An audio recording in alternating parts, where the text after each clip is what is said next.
할렐루야. 오늘 저희들 수요예배 예레미야 13장 1절에서 14절 말씀 가지고 예레미야 강의 18번째 시간 말씀을 나누도록 하겠습니다. 오늘 말씀은 하나의 상징 행동, 하나님께서 무엇을 하라고 명령하신 것과 또 하나는 하나님께서 비유로 전하라고 하신 말씀이 두 개가 연달아 나옵니다.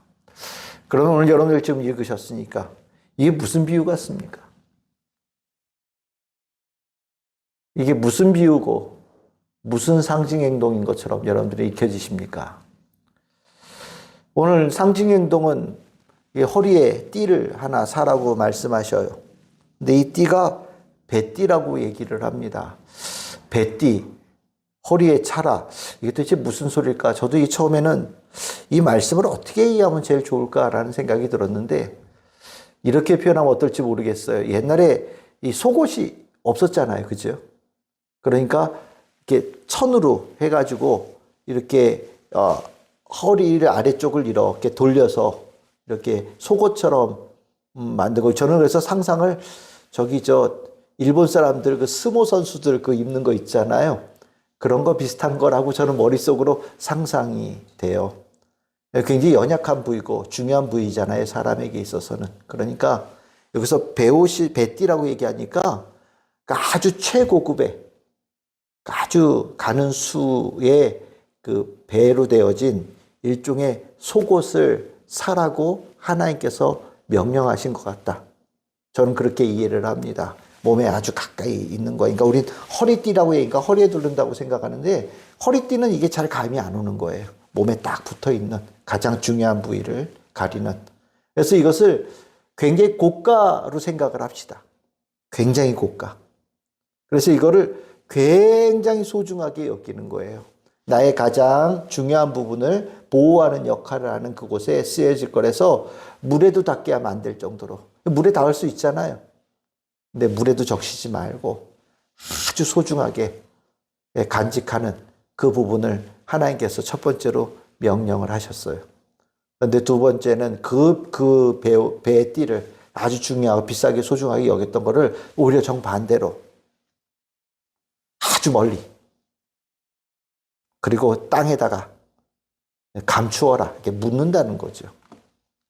그렇게 소중하게 물도 닿지 말라고 했던 거를 저 강가에 강에 까니까 물이 많을 거 아니에요, 그렇죠?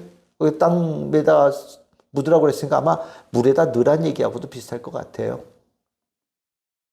그리고 오라고 그랬어요. 얼마 후에 갔더니 뭐 말 하나만 안 하죠.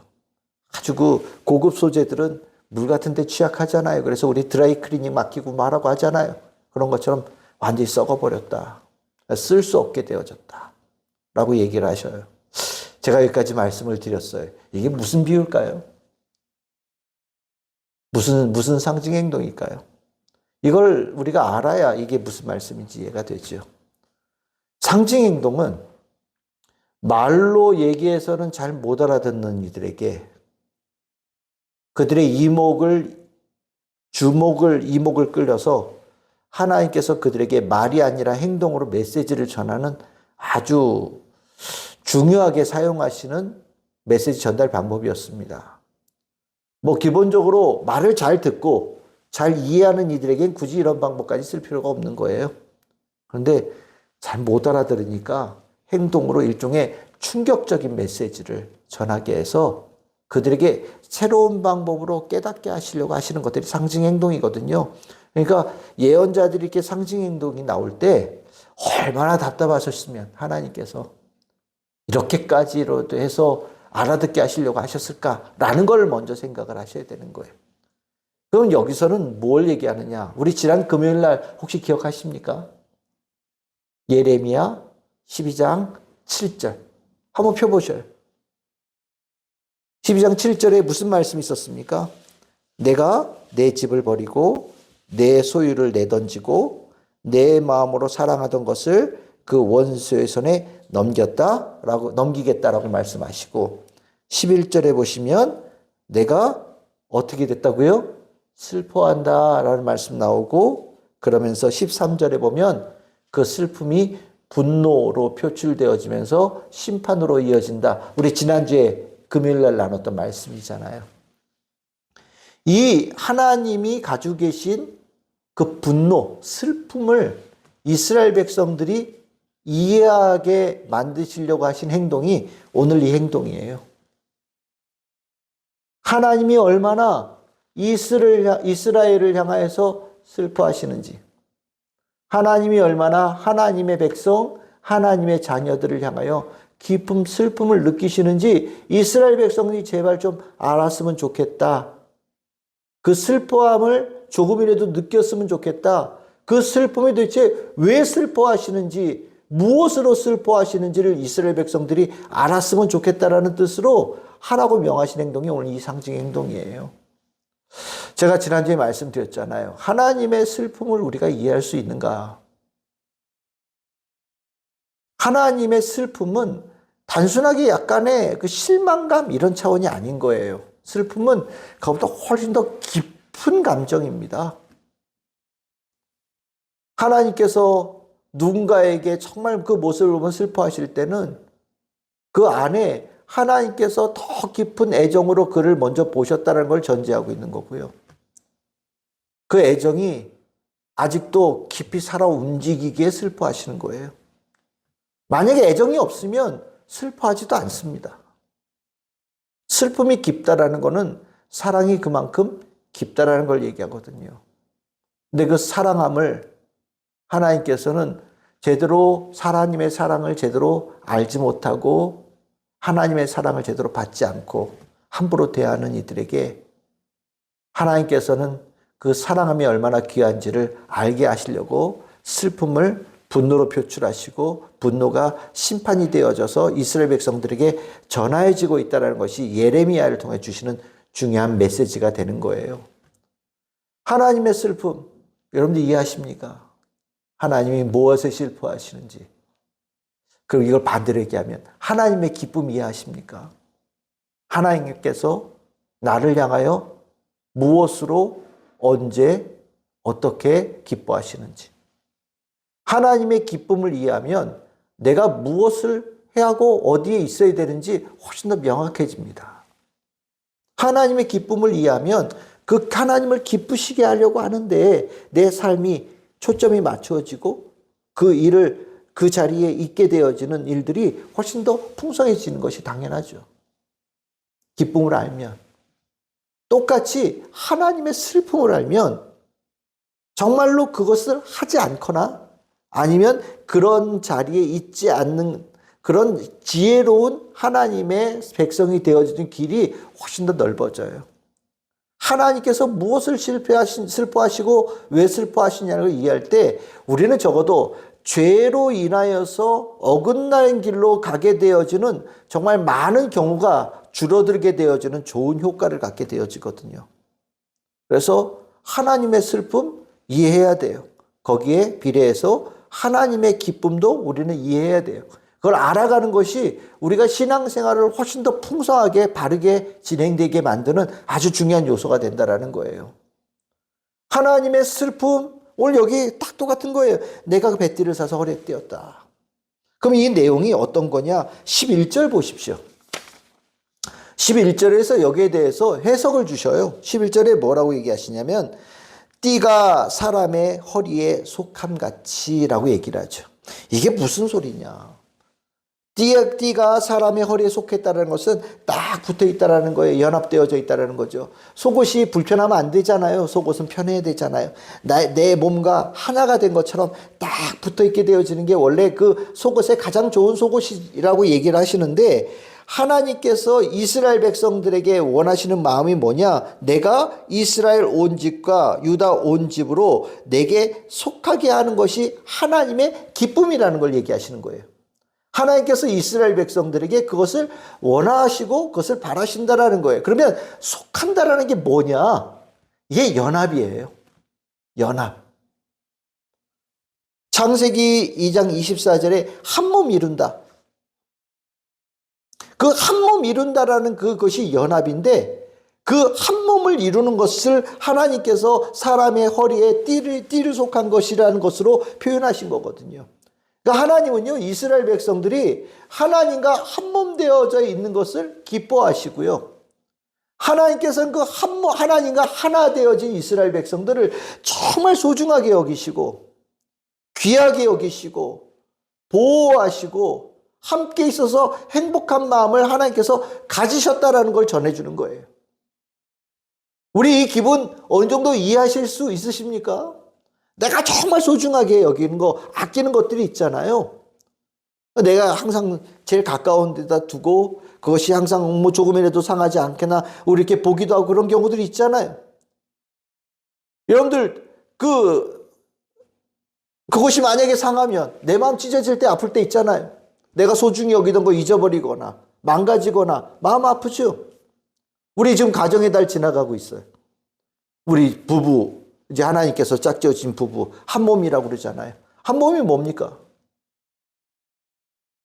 저 사람이 아프면 내가 아픈 거예요. 저 사람이 기쁘면 내가 기쁜 거예요. 함께 있어서 좋은 거예요. 함께 있어서 불편하면 한 몸이 아니죠. 함께 있어서 기쁘고, 함께 있어 행복하고, 함께 마음을 나누고, 희노애락을 함께 하는 것이 한 몸인 거예요. 하나님께서는 이스라엘 백성들과 그것을 참으로 원하시는 모습, 그리고 그것을 위해서 하나님께서 아낌없이 애정을 베푸시고 아낌없이 사랑을 베푸신 것이 하나님의 마음이다라는 것을 하나님께서 말씀하신 거예요. 그런데 이스라엘 백성들이 지금 그렇게 아끼셨던 이스라엘 백성이 어디가 있는 거예요? 멀리.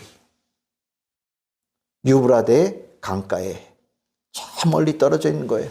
나하고 딱 붙어 있어야 될 그것이, 나와 한 몸이 되어야 될 그것이 한 몸이 아니라 딴 몸이 되어져서 저 멀리 가 있는 거예요. 그러면 왜 갔을까요? 왜 하나님과 함께 있어야 될 하나님의 백성이 하나님과 떨어져서 하나님과 멀리 갔을까요? 하나님께서 그곳으로 내던지셨을까요? 아니에요. 오늘 성경에 보시면 뭐라고 나오냐? 9절 보십시오.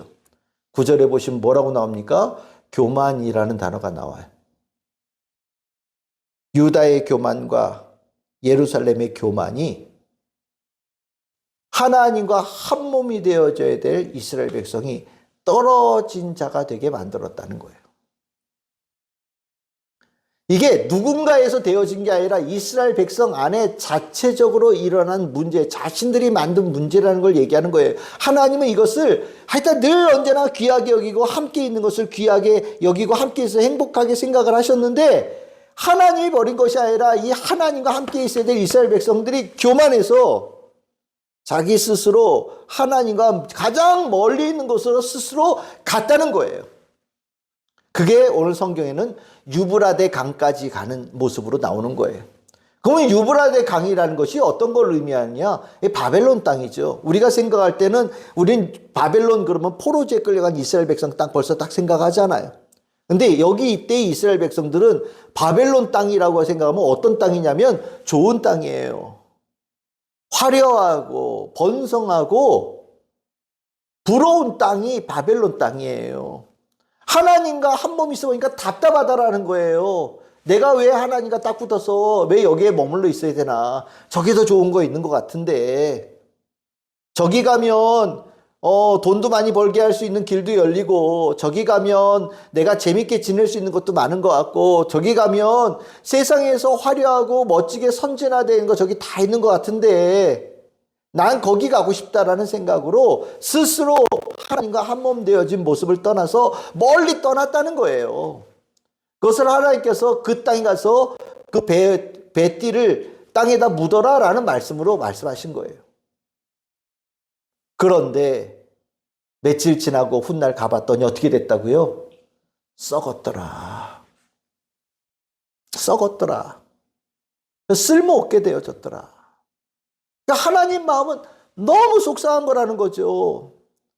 내가 그렇게 귀하게 여기고 내가 그렇게 소중하게 여겼던, 내가 그렇게 아꼈던 그것이 이스라엘 백성이 아니 저 멀리 지 스스로 저기가 좋다고 떠나갔는데, 여기 갈 때는 최고의 품질의 최고의 가치의 존재가 가서 썩어져서 쓸모없는 존재가 되어진 모습을 볼 때, 아유, 나 떠나서 내가 망하게 잘 됐어. 이런 마음이 아니라 이 안에서 정말 말할 수 없는 슬픔이 깊이 올라왔다라는 거예요. 내가 그렇게 귀하게 여겼던 것이 왜 저렇게 썩어져서 쓸모없게 되어져서 전락되어진 저 상태가 되었나. 그 썩어진 모습을 볼 때 이 안에서 울분이 올라왔다는 거예요.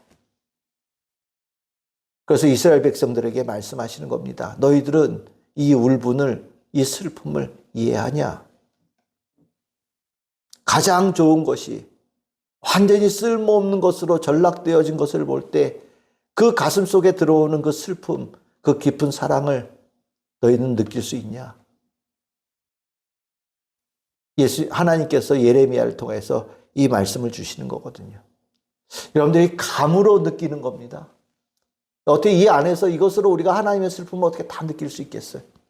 근데 우리가 예레미야를 통해서 하셨던 이 일들을 이렇게 보면서 내 것이 저 가장 소중한 것이 저렇게 저 멀리 가가지고 완전히 쓸모없는 것으로 전락되어져서 썩어진 모습을 보면 내가 찾았는데, 내가 소중하게 여던 걸 나 잊어버렸는데 어떻게 그걸 찾느라고 막 열심히 잘 찾았더니 완전히 쓸모없게 되어져서 완전히 부서진 모습을 볼 때 얼마나 슬프겠어요.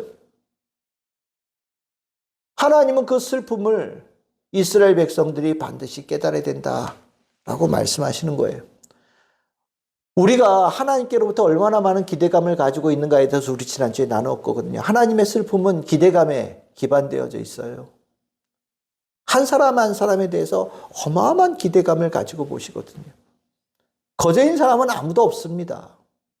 뭐 나이가 들었느냐, 나이가 어리냐, 돈이 많냐, 적으냐 다 상관없어요. 하나님의 눈에는 다 사랑하는 주의 자녀들이에요. 그리고 한 사람 한 사람에 대해서 우리 주일날 말씀 나눴듯이 아버지의 마음으로 깊은 사랑을 가지고 각 사람을 보시거든요. 그 자녀가 하나님 안에서 행복하고 잘 될 때는, 자녀가 잘 될 때 아버지의 기쁨, 어머니의 기쁨 당연하잖아요. 그렇죠? 그것만큼 행복한 게 어디 있어요? 그런데 그 애정을 쏟았던 그 자녀가 정말 교만하여서 부모에 거역하고 부모로부터 떠나서 완전히 멀리 떠나서 나중에 봤더니 완전히 인생이 몰락해가지고 정말 그 비참하게 사는 모습을 볼 때 그 슬픔을 무엇으로 표현할 수 있겠습니까?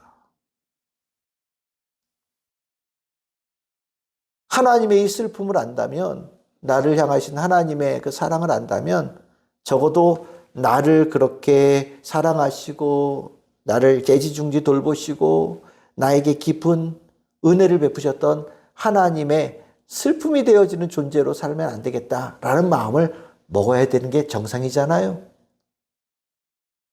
하나님은 이스라엘 백성들이 그 마음만 이해해도 지금의 잘못된 것으로부터 돌아올 수 있다라고 말씀하시는 거예요. 오늘 주님의 이 슬픔의 마음은 뭐 오늘 이 자리에 있는 우리에게도, 저에게도 해당되는 말씀일 수도 있겠지만, 실은 하나님께서 슬퍼하시며 보시는 이들은 이 자리에 있는 이들 말고도 많은 이들이 있을 수 있겠죠. 우리가 하나님의 마음을 안다면 그들을 향한 하나님의 마음을 공유하는 겁니다. 그러면서 그들에게 하나님 아버지의 마음을 가지고 그에게 나아가서 그에게 손을 내밀고 그를 만지고 그를 이끌고 그를 품는 일들을 우리가 하는 거거든요. 오늘 주의 하나님의 이 슬픔의 마음을 여러분들이 조금 더 깊이 이해할 수 있는 우리 성도들 되기를 바랍니다. 그러면 두 번째 내용은 뭐냐? 하나님께서 그렇게 슬퍼하시는데 정작 이 썩어져서 자기 스스로 쓸모없게 되어진 이스라엘 백성들은 슬픔을 몰라요. 슬픔은 못 느껴요. 이 죄가 무서운 게 자기 자신을 못 보게 하거든요. 하나님으로부터 떨어지는 순간 썩어지기 시작하는 건데, 하나님으로부터 떨어지는 순간 하나님께로 받았던 은혜들은 점점 소멸되어지고 사라지는 건데, 옛날 기억에 매몰되어져 있는 경우들이 있어요. 그러다 보면 현재 하나님과 떨어져서 썩고 있는 내 모습, 아무 쓸모없는 내 모습, 아무것도 할 수 없는 내 모습을 보지 못하는 거죠. 그 모습이 오늘 12절, 13절, 14절에 나오는 이 가죽 부대의 비유예요. 부대라고 나오니까 이해가 잘 안 되는데, 여러분들 그 가죽 부대가 아니라 이런 그 옹기로 되어진 큰, 포도주 병이라고 생각하시면 되겠어요. 네. 이게 이제 포도주라는 게 어떤 의미입니까? 이게 축복이거든요. 포도주는 축복이기도 하고 부유함의 상징이기도 하고 기쁨의 상징이기도 하고 하여튼 포도주가 이렇게 쌓였다는 것은 좋은 의미예요. 이스라엘 백성들에게는. 근데 하나님께서 그들에게 포도주를 가득 채우라라고 채우겠다라고 말씀하시니까 이스라엘 백성들이 착각하는 거예요. 당연하지. 우리는 이렇게 축복받을 존재야. 왜 하나님께로부터 우리가 벌을 받아? 아니야. 우리는 하나님께 사랑받고 우리는 이렇게 축복받는 존재야. 당연하지. 우리에게 당연히 누려야 될 모습이야. 라고 그렇게 생각하며 좋아하는 거예요. 이스라엘 백성들은요. 근데 하나님께서 그들에게 채우시는 이 포도주를 채운다라는 의미는 완전히 다른 의미로 하신다는 걸 얘기하시는 거예요. 마음껏 취해라. 너희들이 썩고 있으면서도 지가 썩는지도 모르고 쓸모없어져 가는데도 쓸모없어져 가는지도 모르고 분별력도 없어지고 어떤 통찰력도 없어지고 자기 스스로 통제력을 상실하는 그 모습으로 마음껏 즐겨봐라. 니들 마음대로 해라. 하나님께서 내버려 두시는 거예요. 그것을 여러분들 성경 14절에 보시면 내가 내버려 둔다. 사랑하지 않고 아끼지 않고 내버려 둔다라는 얘기로 나가시는 거예요. 내가 내버려 두겠다. 니들 마음대로 해봐라. 니들 마음대로. 먹고 싶어? 더 먹어. 취하고 싶어? 더 취해. 니들 마음대로 살고 싶어? 더 교만으로 살아봐. 하나님께서 그들에게 그러라고 계속해서 취하는 일들을 주신다는 것. 그러면 이들이 생각할 때는 이 축복이 되어지면 그런 하나님의 축복을 많이 누리면 어떤 생각을 하겠어요? 돈도 많고 일도 잘 되고 뭐든지 성공되어지는 점점 승승장구하는 내 모습을 그릴 거 아니에요. 근데 하나님의 이끌어 가시는 모습은 정반대죠. 서로 싸우고요. 서로 부딪히고요. 서로 상하게 되어져서 깨지게 만드는 일이 날 것이다. 하나님으로부터 떠난 자들이 썩어지고 소용없게 되어지는 그 일들이 결과가 자기 만족에 취해서 자기가 썩어가는지도 모르는 상태에서 그 영광스러운 모습이 아니라 다 깨져서 형태도 알아볼 수 없을 만큼 완전히 망한 자가 되어지는 결과로 이어진다는 것을 너희들이 경험하게 될 거다라고 말씀하시는 거예요. 하나님을 슬프게 하는 자가 어떻게 영화롭게 되겠어요? 하나님께서는 하나님이 슬퍼하셔서 하나님이 슬퍼하신다라는 것이 뭔가 다른 의미가 아니에요. 우리가 점점 나빠지고 우리가 점점 망하게 되어지고 우리가 점점 실족하게 되어지고 완전히 썩어서 완전히 소용없게 되어지고 완전히 깨진 자가 되어지는 것이 하나님은 슬프신 거거든요. 하나님께서 슬퍼하시는 자리에는 그런 일이 하나님께서 손대지 않으셔도 스스로 그런 결과로 이어지게 되어져 있다는 것을 오늘 하나님께서 말씀하시는 거예요.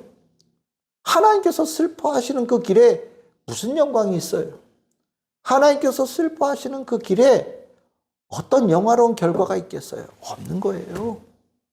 오늘 하나님께서 이스라엘 백성들에게 벳디 얘기하시면서 여러분들 11절 마지막에 보세요. 내 이름과 명예와 영광이 되게 하는 게 하나님의 이스라엘 백성들 향하신 마음이셨어요. 근데 하나님 지금 슬퍼하시니 맨 마지막에 멸하는 것으로 나아가고 있잖아요. 14절에. 하나님께서 슬퍼하시는 그 길에 멸하는 것이 있는 거예요. 결국 우리는 이 슬픔, 하나님의 슬픔을 이해한다면 하나님께서 슬퍼하시는다라는 그 느낌이 있을 때 그 길을 가지 않아요. 하나님께서 슬퍼하시는 그 길에는 망하는 것, 멸하는 것, 깨지는 것밖에 남지 않다라는 것을 우리가 이 하나님께서 가르친 말씀을 통해서 우리가 이미 알고 있기 때문이죠. 하나님은 나를 보시면서 기뻐하십니까? 하나님은 나를 보시면서 슬퍼하십니까? 하나님은 우리를 보며 기뻐하실까요? 하나님 우리를 보며 슬퍼하실까요? 중요한 문제죠. 오늘 이 말씀을 이렇게 읽으면서 슬픔이라는 단어가 새삼스럽게 이렇게 깊게 들어와요. 그렇죠. 목회를 하면서도 슬플 때가 있어요. 많죠. 기쁠 때 너무 많고. 하나님께서 슬퍼하시는 일들을 느낄 때 내가 하나님의 슬픔이 되어진다는 걸 느낄 때 너무 괴롭고요. 또 목양하고 있는 교회가 하나님께 기쁨이 되어지는 것에 부족하다는 것을 느낄 때 너무 슬픕니다.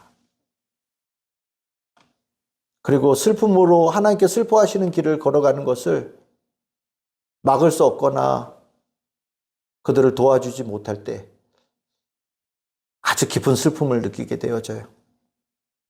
저는 오늘 이 하나님께서 예레미야를 통하여서 이렇게 보여주신 행동과 이 비유가 정말 못 알아듣는 이스라엘 백성들에게 하신 말씀이거든요. 행동이거든요. 근데 오늘 이 자리에 있는 우리 참즐거운 교회 성도들은 찰떡같이 알아듣는 성도들이 되기를 바라요. 그래서 하나님, 제가 혹시 하나님께 슬픔이 되어지는 부분이 있었습니까? 물을 수 있기를 바라고, 하나님, 제 소원은 하나님의 기쁨이 되어지는 주의 자녀가 되기를 원합니다. 라고 기도할 수 있고 또 주님께 고백할 수 있는 우리 성도들이 되기를 바랍니다. 주의 은혜를, 주의 축복을 우리 참 즐거운 교회 모든 성도들에게 전합니다.